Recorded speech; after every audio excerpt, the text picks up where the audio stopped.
谢长，宁宁去哪儿了？找到没有？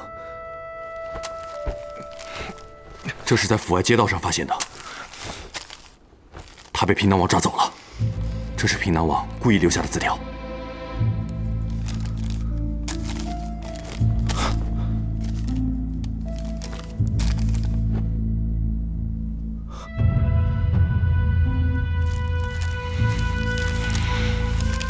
啊，你醒了？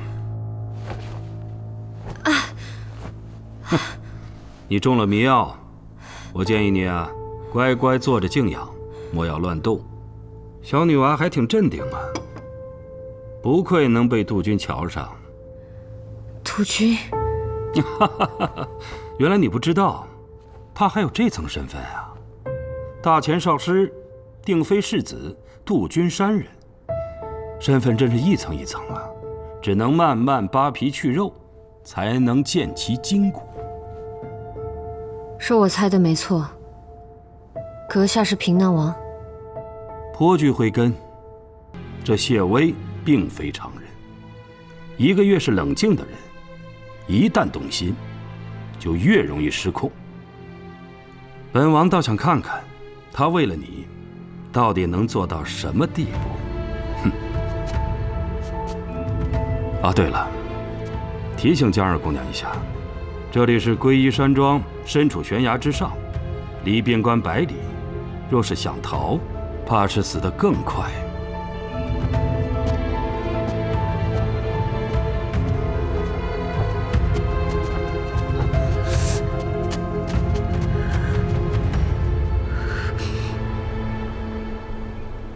城里挨家挨户都搜遍了，我也派了燕家军去城外搜索，但是并没有发现宁宁的踪迹，只怕她真的是被平南王带走了。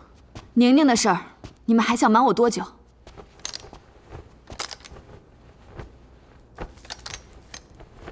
侯爷，你们昨晚便该告诉我的。殿下刚刚劫后还朝，是我不让大家打扰殿下，还请殿下息怒。侯爷言重了，我不是怪谁，只是担心宁宁孤身一人入了那样的豺狼窝，可怎么办才好？我不会让她一个人在那儿的，我去把她救出来。我率兵同你一起。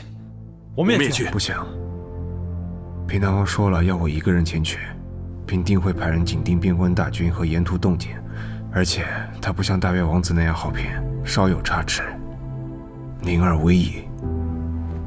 但你一人前往，无异于自投罗网。或许还有其他两全之法呢。平南王是什么样的人，我很清楚。该来的总会来，我得亲自会一会他。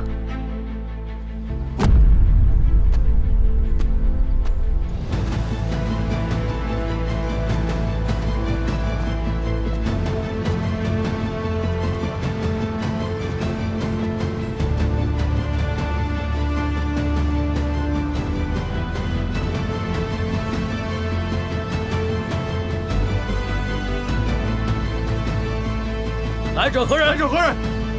杜君在此，求见义父。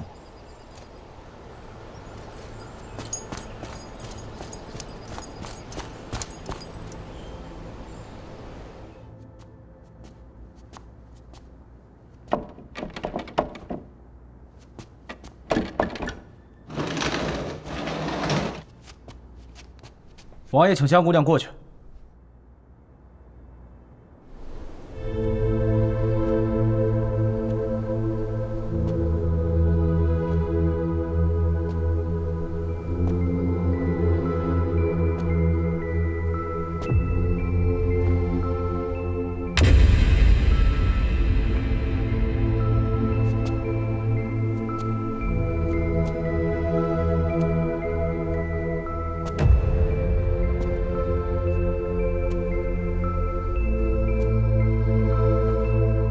杜君见过义父。